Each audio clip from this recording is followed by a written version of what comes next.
अरिहन्ताणं नमो सिद्धाणं नमो आयर्याणं नमो वज्रायाणं नमो लोये सब्बसाहूणम्।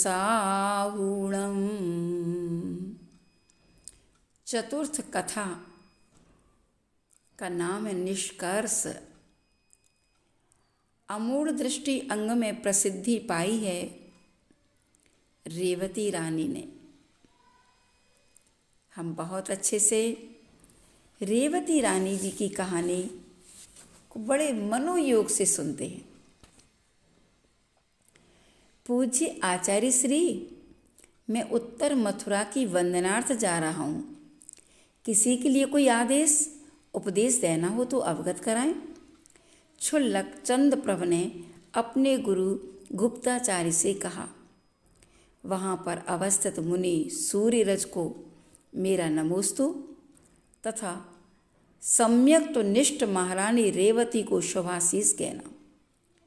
गुप्ताचार्य ने मौन भंग करते हुए कहा, आचार्य प्रभु, अन्य किसी के लिए कुछ और संदेश तो नहीं देना। क्षुल्लक चंद्रप्रभ ने चलते हुए कहा, नहीं, बस इतना ही कहना था। गुप्ताचार्य यह कहकर मौन हो गए। क्षुल्लक चंद्रप्रभ अपने ग्रस्त जीवन में विजयार्थ की दक्षिण श्रेणी में स्थित मेघकूट नगर के राजा थे। वार्धक्य के कारण उनकी भावना राजकाज छोड़कर तीर्थ यात्रा और संत समागम की हुई। उन्होंने तत्क्षण अपने पुत्र चंद्रशेखर को राज्यभार सौंपा और तीर्थाटन के लिए निकल पड़े। अनेक सिद्ध एवं अतिशय क्षेत्रों की पावन रज से अपने माथे को पवित्र करते हुए वे दक्षिण मथुरा आ गए और वहाँ अवस्थित मुनि श्री गुप्ताचार्य की धीरोदात्त वाणी से अभिभूत होकर जीवन के शाश्वत मूल्यों को समझा और संसार से विरक्त हो क्षुल्लक दीक्षा ग्रहण करके अंतेवासी बन गए। वे अपनी विद्याओं के स्वामी थे। जब 2 बार उन्होंने गुप्ताचार्य से कहा कि किसी को कुछ और तो नहीं कहना है, तो आचार्य श्री ने उत्तर में उन्हें झकझोर दिया, क्योंकि वहीं मथुरा नगर में 11 अंग के श्रुत ज्ञानी दिगंबर जैन श्रमण भव्य सेन भी विराजित थे। उन्हें किसी तरह का अभिवादन आचार्य महाराज ने क्यों नहीं किया, जबकि सूर्यरज मुनि को नमोस्तु तथा रेवती को शुभाशीष कहलवाया। भव्य सेन की भव्यता कहाँ खंडित है, जिसे पूज्यपाद जानते हैं। यह प्रश्न चंद्रप्रभ के मन को मथे डाल रहा था। बहुत देर तक ऊहापोह के उपरांत क्षुल्लक चंद्रप्रभ इस निष्कर्ष पर पहुँचे कि क्यों न परीक्षा करके देख लूं। सच्चाई स्वयं अनावरित होकर सामने आ जाएगी।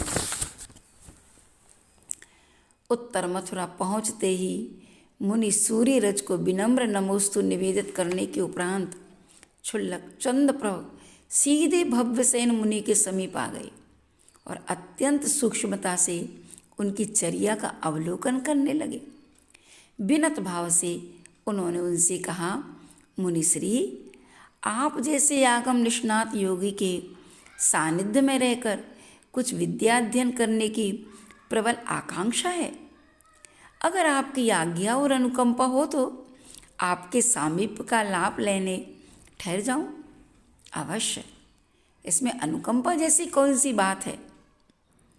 क्षुल्लक जी, मैं तो लोगों को ज्ञान दान देने हेतु सतत उन्मुख बैठा हूँ कि कोई अध्येता आए और मैं अपने ज्ञान का अमृत घट उसके पात्र में उड़ेल दूँ।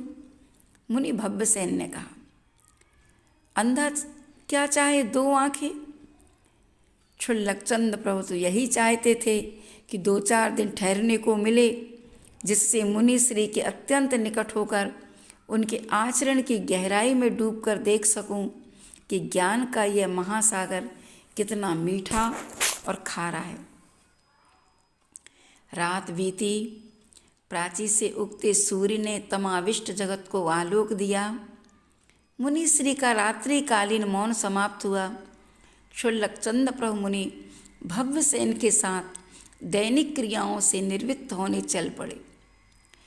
पाखंड और असत्य अधिक समय तक नहीं टिकता।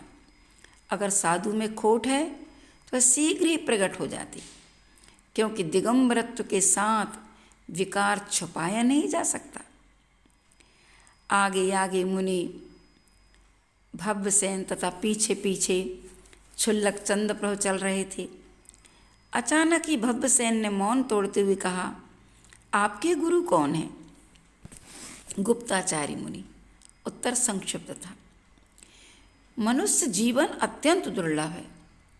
तुमने अपने जीवन की सार्थकता समझी और क्षुल्लक दीक्षा धारण की, पर इसे ही मंजिल मत मान बैठना। इससे आगे भी रास्ता है। तुम्हें श्रवण दीक्षा धारण करनी चाहिए, जो साक्षात मुक्ति का कारण है।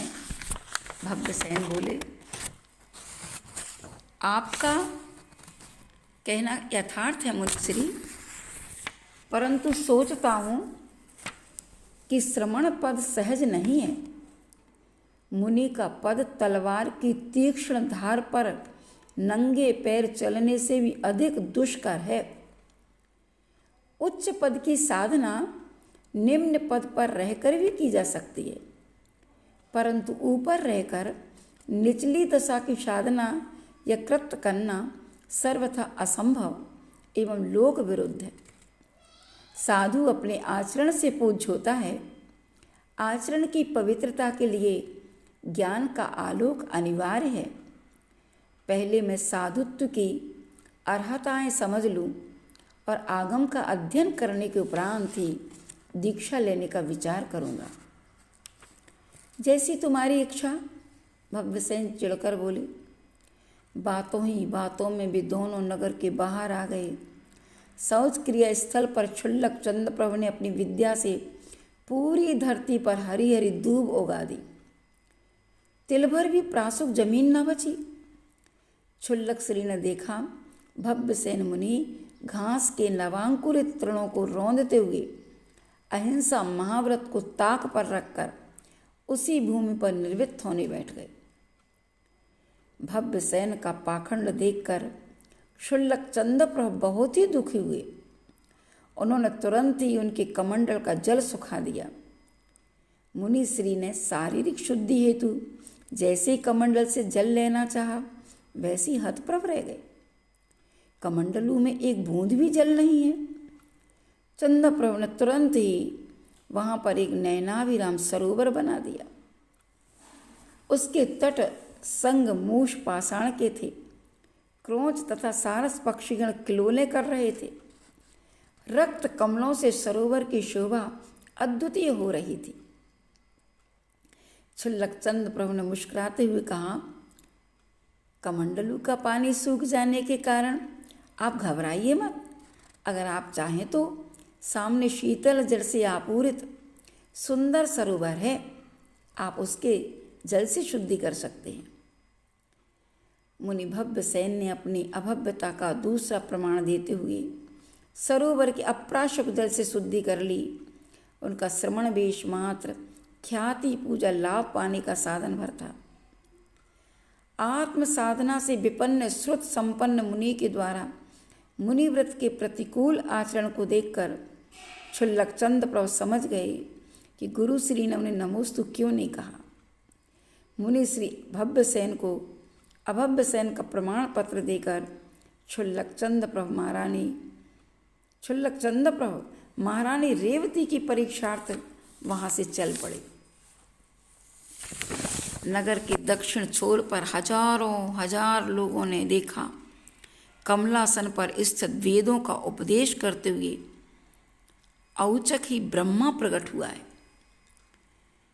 मथुरा नरेश सूर्य प्रभ सहित पूरा राज परिकर अंधभक्त हो आधुनिक ब्रह्मा के दर्शनार्थ उमड़ पड़ा। पूरे नगर में अधुनातन ब्रह्मा का जयगान गूंज उठा। ये ब्रह्मा कोई और नहीं, क्षुल्लक चंद्र प्रभु थे। उन्होंने देखा समूचा राज परिकर जन समुदाय तो आया, परंतु रानी रेवती नहीं आई। क्षुल्लक जी को इससे घोर निराशा हुई। दूसरे दिन उत्तरी छोर पर विष्णु का स्वांग रचा।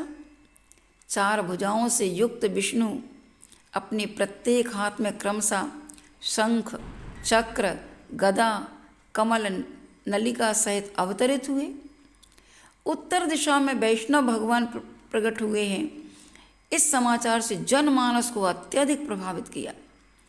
चमत्कार में नमस्कार मानने वाली अंध श्रद्धालु प्रजा लौकिक सुखों की उपलब्धि की आकांक्षा से उनके दर्शनार्थ चल पड़ी।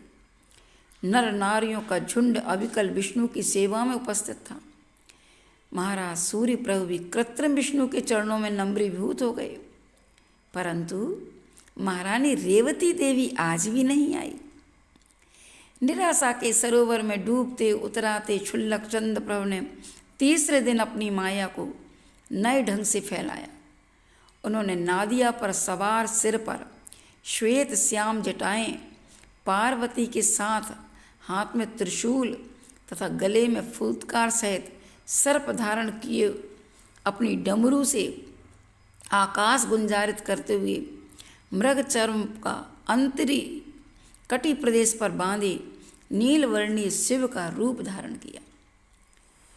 प्रतीचि को चमत्कृत करते हुए शिव को देखकर लोग उनके चमत्कार के वशवर्ती होकर उन्हें ही साक्षात प्रियलंकर शंकर समझ बैठे। आज फिर लाखों स्त्री पुरुष आबाल वृद्ध उनके चरणों की पूजा करने लगे। महाराज सूर्य प्रभु के राज्य परिकर में महारानी रेवती को ना पाकर रुद्र वेशधारी क्षुल्लक जी विचारने लगे, हो सकता है अडिग अकंप आस्था के कारण अमूलवती महारानी रेवती कुलिंगी देवी देवताओं को आदर सत्कार ना देती हो, परंतु मैं कल तो तीर्थंकर के समावसरण की संरचना करूँगा। फिर देखता हूँ महारानी रेवती तीर्थंकर के समावसरण में कैसे नहीं आती। पूर्वीय क्षितिज पर उगते प्रभाकर की नन्ही नन्ही परिचारिकाओं ने इस संदेश को प्रसारित किया कि अरहत प्रभु का समावसरण आया है। अरहत प्रभु की पीयूषासिक्त वाणी से अमृत प्रदान करने की आकांक्षा से लाखों लाख नर नारियों का समूह प्राची की ओर उमड़ पड़ा। समावसरण की संरचना यथावत थी। 4 दिशाओं में 4 मानस्तंभ सुशोभित हो रहे थे। आकाश से देवी देवताओं के विमानों से झरते हुए पुष्प अलौकिक वैभव को प्रदर्शित कर रहे थे। 12 सभाओं से युक्त समावसरण में श्रावकों के प्रकोष्ठ में चक्रवर्ती एवं अनेक राजा महाराजा अपने राज्य परिकर के साथ बैठे थे।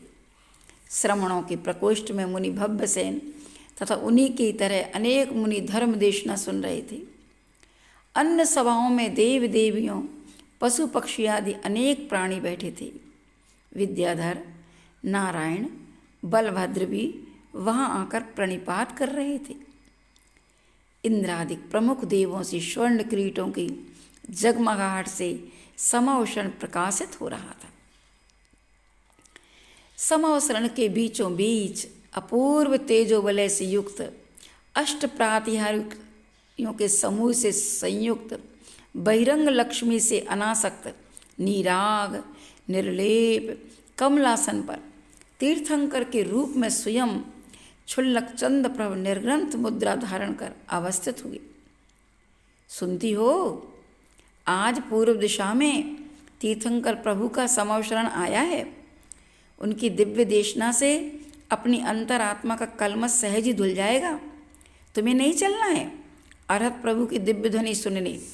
महाराज सूर्य प्रभु ने रेवती से कहा, आप जाइए, मैं ऐसे ही ठीक हूँ। रेवती बोली, ऐसी भी क्या बात है?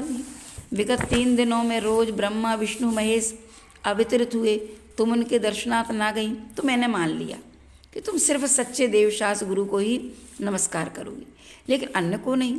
लेकिन अब तो तुम्हारे ही धर्म के तीर्थंकर का समावसरण है, तुम उसमें भी जाना नहीं चाहती। महाराज झुंझलाए, कह दिया ना कि मैं नहीं जाऊंगी। मुझे विश्वास है तीर्थंकर 24 ही होते हैं, समयानुसार वे सब हो चुके हैं। ये 25वां तीर्थंकर कोई इंद्रजालिया पाखंडी है जो अपनी ठग विद्या से भोली भाली प्रजा को ठग रहा है। जिस तीर्थंकरों की संख्या नियत है उसी तरह 9 नारायण, 9 प्रतिनारायण, 11 रुद्र होते हैं। वे सब भी अपनी अपनी काल सीमा में हो चुके हैं। फिर भी ये 10वां नारायण और 12वां रुद्र कोई मायावी ही होगा। मुझे इन सब चमत्कारों में कतई विश्वास नहीं है। आप जाना चाहते हैं तो जाएं, परंतु मुझे स्वतंत्र रहने दें। महारानी रेवती ने तथाकथित अवतारों की धज्जियाँ उड़ाते हुए कहा, ठीक है, तुम्हारी जैसी इच्छा। सूर्यप्रभ ने यह सोचकर कहा कि ये तो जाने वाली नहीं है, मैं अपना समय क्यों नष्ट करूं।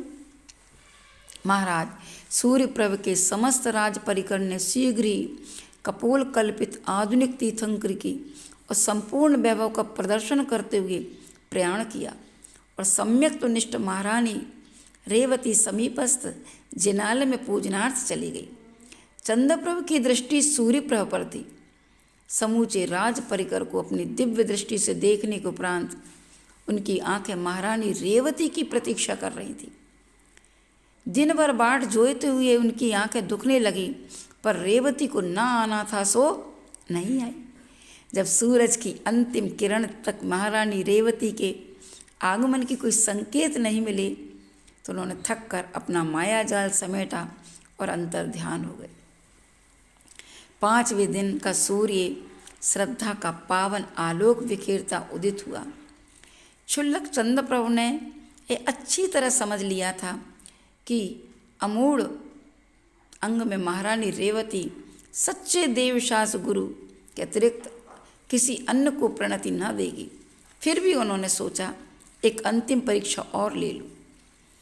उनके मानस पर यह विचार आते ही आहार वेला में ही वे चर्या हेतु रेवती रानी के महल की ओर बढ़े। अपनी विद्या के बल से उन्होंने स्वयं को अनेक रोगों से युक्त दुर्गंधित कर क्षीण कांतिहीन बना लिया और राजभवन परिसर में प्रतिग्रहण करती हुई रेवती रानी के सम्मुख अचेत होकर गिर गए। उन्हें मूर्छित देखकर महारानी रेवती की आंखों से पीड़ा के अश्रु बह निकले। उन्होंने तुरंत ही अपनी परिचारिकाओं से सुवासित शीतल जल मंगाकर स्वयं ही क्षुल्लक श्री का शीतोपचार किया। क्षण भर बाद क्षुल्लक जी की मायावी मूर्छा टूटी। उन्हें स्वस्थ देखकर महारानी रेवती ने भक्तिपूर्वक पड़गाहन करके उन्हें उत्तम भोजन कराया। क्षुल्लक चंद्रप्रभु ने अपनी योजना को अंतिम चरण में पहुंचाते हुए आहार उपरांत रेवती रानी पर दुर्गंधित बमन कर दी। क्षुल्लक जी की अस्वस्थता से ही महारानी को काफ़ी कष्ट हुआ। दुर्गंध के कारण जहाँ सारी परिचारिकाएं भोजनशाला से भाग खड़ी हुई, वहीं पर रेवती रानी धर्म स्नेहवश श्रद्धा से अभिभूत हो क्षुल्लक जी की परिचर्या में जुट गई।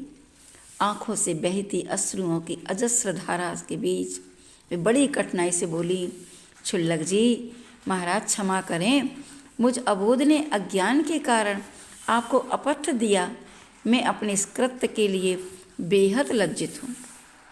लज्जित होने की कोई बात नहीं है रानी जी। आप जैसी अकाट आस्था हर प्राणी में नहीं होती। मैं चंद्रप्रभु क्षुल्लक आपकी श्रद्धा से अभिभूत हुआ। मैंने ही आपकी आस्था को डिगाने के लिए ब्रह्मा, विष्णु एवं महेश, यहाँ तक कि साक्षात तीर्थंकर का स्वांग रचा। परंतु अब मेरा विश्वास है कि विश्व में की किसी भी विभूति के चमत्कार से आपको विचलित नहीं किया जा सकता। मेरे गुरु गुप्ताचारी ने आपके लिए शुभाशीष कहा। यह कहते हुए क्षुल्लक चंद्रप्रभु अपनी माया समेटकर चलते बने। महारानी ने दोनों हाथ प्रणाम की मुद्रा में जुड़े रह गए।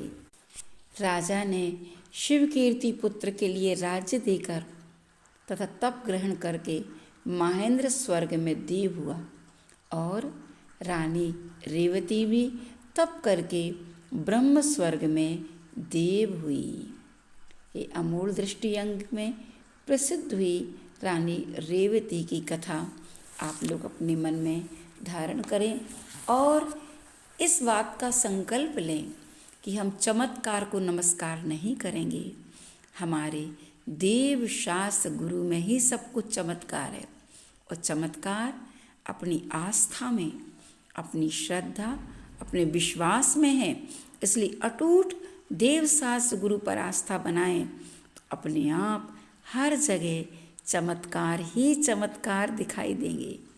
इसलिए कभी भी गृहीत मिथ्यात्व में नहीं पड़ करके अपने देव शास्त्र गुरु जो 18 दोषों से रहित अरहंत देव हैं, निर्ग्रंथ परिग्रह से रहित निर्ग्रंथ गुरु हैं और अहिंसामयी धर्म है, इन पर विश्वास करके अपने सम्यक्त को दृढ़ बनाएं, अपने सम्यक्त को निश्चल बनाएं तो नियम से वह सम्यक्त तुम्हें मुक्ति प्रदान करेगा।